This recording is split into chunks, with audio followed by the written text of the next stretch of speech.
नमस्कार विद्यार्थियों। अरावली चल रहा था और शायद नहीं, कंफर्म अरावली चल रहा है। और अरावली वाला जो भौतिक विभाग है उस पर आज अंतिम क्लास होने की तरफ जा रही है। देखो, अरावली में हमने ये पार्ट नहीं पूरा, ये क्या अरावली पूरा, इसको 3 भागों में बांट लिया था। दक्षिण अरावली, मध्य अरावली और उत्तरी अरावली। इसकी सामान्य जानकारी हमने लिख ली थी, विभाजन करके इनके बारे में लिख लिया सब कुछ। और इसमें कौन कौन सी पहाड़ियाँ पाई जाती है, कौन कौन सी चोटियाँ पाई जाती है, कौन कौन से पठार पाए जाते हैं, उन सब के बारे में हमने पढ़ लिया था। लेकिन देखो, ये जो क्षेत्र है ना, ये राजस्थान को 2 भागों में विभाजित करने का काम कर रहा है। कर रहा है कि नहीं कर रहा? और एक प्रकार से 50 सेंटीमीटर की वर्षा जो है वो भी राजस्थान को 2 भागों में बांट रही है। इस अरावली के अगर पश्चिम में देखे तो एक प्रकार से शुष्क क्षेत्र है। हालांकि अर्ध शुष्क होने को तो कैसा है, पहले अर्ध शुष्क आता है फिर शुष्क आता है, लेकिन सामान्यतः देखे तो शुष्क है। और इधर क्या, आर्द्र। इधर वाला कौन सा आ जाता है? आर्द्र इलाका आ जाता है। तो कहीं ना कहीं ये पूरे राजस्थान को प्रभावित तो करती है। तो हम इसमें ये लिखेंगे, अगला जो आज का अपना टॉपिक रहने वाला है वो रहने वाला है कि अरावली का महत्व क्या है। अब अरावली का महत्व जो देखते हैं, इसको हम 2 भागों में बांट सकते हैं। अरावली के महत्व को देखो, प्रीलिम्स के लिए तो इतना इंपॉर्टेंट नहीं होता, मेंस के लिए इंपॉर्टेंट हो जाता है थोड़ा सा। और प्री में भी कई बार यहाँ से सवाल मैंने देखा है कि निम्नलिखित में से अरावली के संदर्भ में कौन सा कथन सही है, कौन सा कथन गलत है, ऐसे सवाल भी आ जाते हैं। तो अरावली का जो महत्व है इसको 2 प्रकार से देख सकते हैं हम। एक तो सकारात्मक महत्व और एक नकारात्मक महत्व या नकारात्मक प्रभाव कह सकते हैं हम इसको। आपको पता है कि अपने जो दक्षिण पश्चिम मानसून आता है भारत में, उसकी एक शाखा है अरब सागर की शाखा। उसके ये समांतर होने की वजह से ये राजस्थान में बरसात नहीं कर पाता। यहाँ पे राजस्थान बारिश नहीं होती। यही पहाड़ यूं नहीं होकर ऐसे होता तो पूरे राजस्थान बारिश होती कि नहीं होती? चलो, इससे तो बारिश करा लेते, लेकिन इधर से जो बंगाल की खाड़ी की तरफ से आती फिर वो समांतर हो जाती, वो तो बात बराबर ही पड़ती ना। फिर ये तो ये काम होना चाहिए था, एक तो होना चाहिए था ऐसा अड्डा और एक होना चाहिए था इस प्रकार से, जब जाके राजस्थान में दोनों शाखाएं क्या करवाती, बारिश हो जाती। अब या तो आर्टिफिशियल पर्वत बनाओ एक और, भाई यही तरीका, और तो क्या तरीका अगर राजस्थान में बारिश करवाना चाहते हो तो आर्टिफिशियल तो बन नहीं सकता। और कोई हजारों करोड़ों लाखों वर्षों के बाद में कोई ऐसी इस्तेला करती आ जाए, उठ के आ जाए, तो वो बात अलग है। जैसे हिमालय का उद्गार हुआ ना, ऐसा ऐसा इसका भी हो जाए, कई करोड़ों वर्ष लगेंगे। लिख लिया? तो आप हेडिंग डालो, अरावली का महत्व। अरावली का महत्व।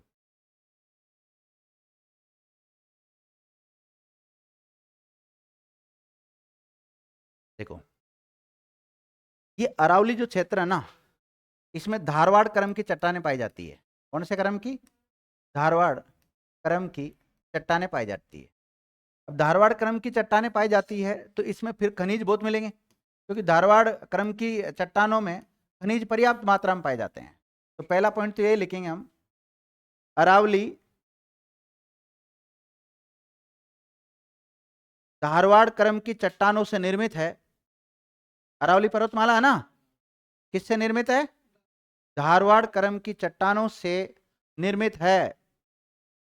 और मैंने भारत में अच्छी तरह पढ़ाया, जब चट्टानें वगैरह पढ़ाई थी ना आपको, तब मैंने इन चट्टानों के बारे में पढ़ाया। धारवाड़ कुड़प्पा पढ़ाया था ना, कुड़प्पा चट्टानों के बारे में नहीं पढ़ाया? धारवाड़ चट्टानों के बारे में नहीं पढ़ाया? पढ़ा नहीं होगा वो बात एक अलग है, भूल गए, मुझे पता है तुम्हें कुछ भी याद नहीं। याद क्या लिखा है? अरावली धारवाड़ क्रम की चट्टानों से निर्मित है, इसलिए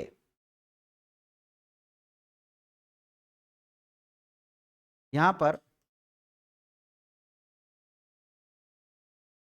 कई प्रकार के खनिज मिलते हैं।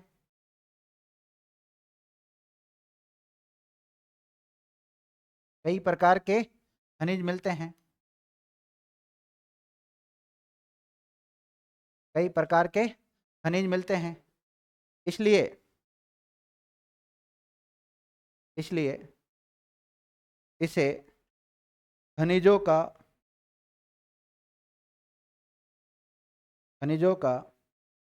भंडार गृह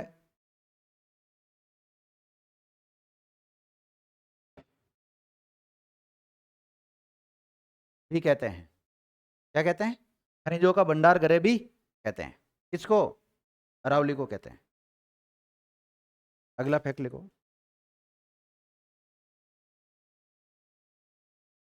देखो, ये राजस्थान को वर्षा के हिसाब से दो भागों में बांटती है। तो एक प्रकार से जल विभाजक रेखा बोल सकते हैं इसको। देखिएगा, अरावली को राजस्थान की जल विभाजक रेखा भी कहा जाता है। अरावली को राजस्थान की जल विभाजक रेखा भी कहा जाता है। देखो, यहां जल विभाजक का मतलब 50 सेंटीमीटर नहीं है, ध्यान रखना। यहां जल विभाजक का मतलब अलग है। जल विभाजक रेखा भी कहा जाता है। कैसे? मतलब इसके इधर जो भी नदी बहेगी ना, ये अपना जल कहां पर ले जाएगी? अरब सागर में लेके जाएगी। और इधर से जो भी नदी निकलेगी वो अपना किस में लेके जाएगी? बंगाल की खाड़ी में। किसमें? बंगाल की खाड़ी में। लिखिएगा, क्योंकि यह अरब सागर क्योंकि यह अरब सागर प्रवाह की नदियों अरब सागर प्रवाह की नदियों और बंगाल की खाड़ी प्रवाह की नदियों को क्या करती है? अलग अलग करती है।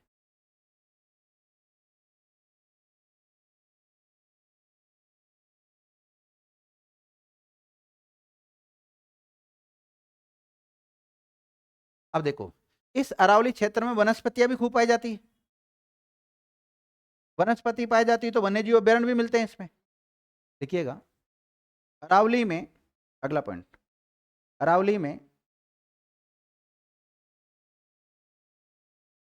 सर्वाधिक वनस्पति पाई जाती है। पूरे अगर राजस्थान की देखें तो सबसे ज्यादा वनस्पति कौन से क्षेत्र में पाई जाती है? अरावली क्षेत्र में पाई जाती है। सर्वाधिक वनस्पति पाई जाती है, इसलिए यहां पर कई वन्य जीव अभ्यारण्य स्थित है।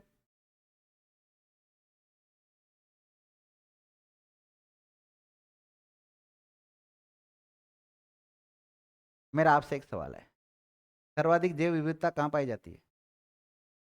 चार भौतिक विभाजन, रुको रुको रुको रुको रुको, ये बांट रखा तुम्हारे सामने बांटा हुआ है। ऐसे इसको मान लीजिए आप, एक पूरा, दो, तीन और चार। राजस्थान को चार भौतिक भूभागों में बांटा गया है। इन चारों में से सर्वाधिक जैव विविधता कहां पाई जाती है? हैं? सर्वाधिक जैव विविधता कहां पाई जाती है? मेरा देखो कितना सरल क्वेश्चन है। बायोडाइवर्सिटी, अरावली में। कहाँ पे पाई जाती है सबसे ज्यादा बायोडाइवर्सिटी? अरावली में पाई जाती है। लेकिन वो जो आप बता रहे हो ना पश्चिमी क्षेत्र, वो तो थार के मरुस्थल की बात करें तो जितने भी दुनिया के मरुस्थल है उनमें सबसे ज्यादा जैव विविधता किस में पाई जाती है? तो थार के मरुस्थल में पाई जाती है। मुझे पता है आप आंसर क्या देने वाले थे, इसलिए आप ये वाला पश्चिमी क्षेत्र दे रहे थे। वो सोच के दे रहे थे ना आप? नहीं, इसमें आपको आंसर क्या जाएगा इसका? अरावली। लिखिएगा, अरावली सर्वाधिक जैव विविधता वाला क्षेत्र है। सर्वाधिक जैव विविधता, इंग्लिश में बायोडाइवर्सिटी।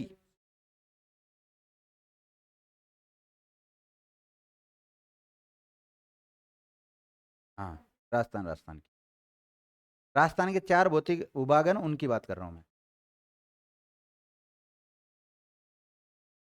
देखो, आपने देखा होगा कि इधर मरुस्थल है और इधर क्या है? पूरी मैदान है, ये पठार है। तो कुल मिला के मरुस्थल के विस्तार को रोकने का काम कर रही है कि नहीं कर रही? मरुस्थल को नियंत्रित करने का काम करती है कि नहीं करती है? लिखिएगा, अरावली मरुस्थलीकरण को नियंत्रित करती है।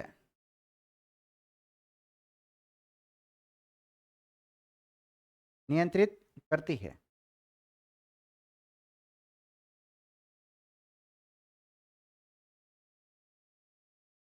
लिखिएगा।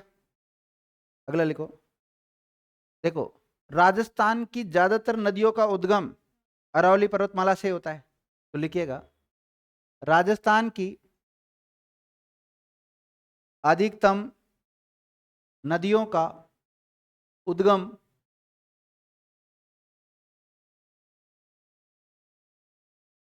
अरावली पर्वतमाला से ही होता है।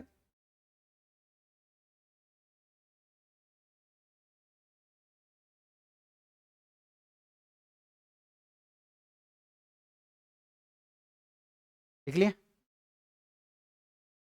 अगला लिखो, अरावली पर्यटन की दृष्टि से भी महत्वपूर्ण है। घूमने जाते कि नहीं जाते लोग बाग? पर्यटन की दृष्टि से भी महत्वपूर्ण है। लिख लिया। आपको पता है कि प्राचीन काल में कई सारी सभ्यताओं का विकास भी हुआ है इस अरावली क्षेत्र में। हुआ कि नहीं हुआ? तो लिखो, अरावली क्षेत्र में कई प्राचीनतम सभ्यताएं विकसित हुई। जैसे आयड़ सभ्यता। कौन सी? आयड़। आयड़ सभ्यता। बेराट। बेराट सभ्यता। बेराट सभ्यता कहाँ है? हाँ, बेराट सभ्यता। बेराट की पहाड़ी, कोटपुतली, किसके साक्ष्य मिले वहां पे? मौर्यकालीन। मौर्यकालीन साक्ष्य मिले कि नहीं मिले वहां पे? हाँ, सही बता रहे हो आप। जयपुर, कोटपुतली, बेरोड, बेराट सभ्यता। गिलुंड। गिलुंड सभ्यता लिख लो।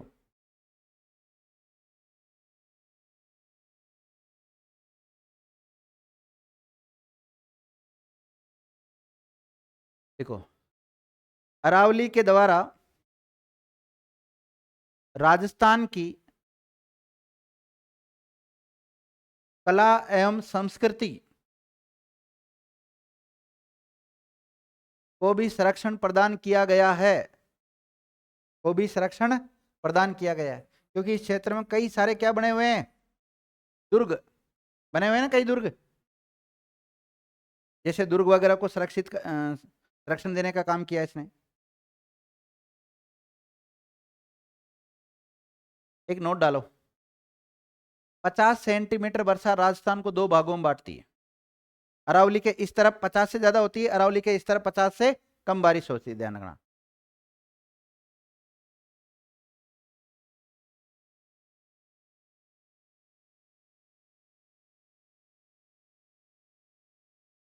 एक इसका नकारात्मक प्रभाव भी लिख लो। देखो, नकारात्मक प्रभाव, हाँ लगभग सकारात्मक थे। अब पूर्णतः नकारात्मक लिखो। नकारात्मक प्रदेश लिखिएगा।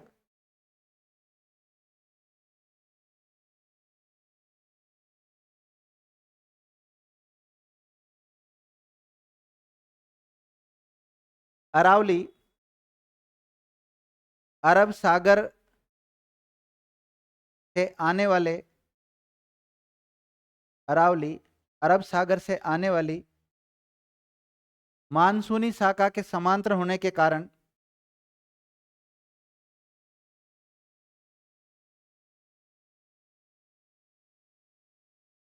मानसूनी शाखा के समानांतर होने के कारण होने के कारण राजस्थान में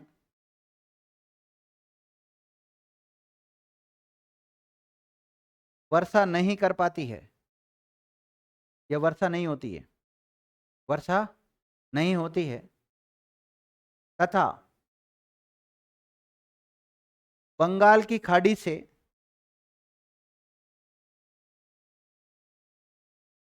आने वाली शाखा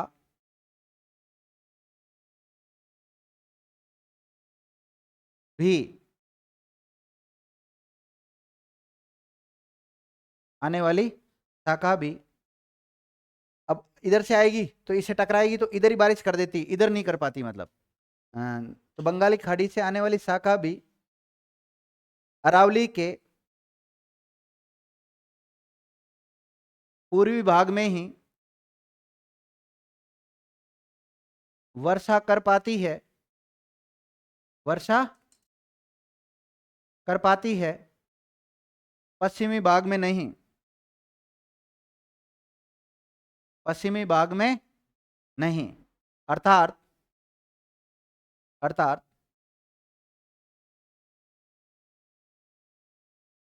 वृष्टि छाया प्रदेश का निर्माण करती है।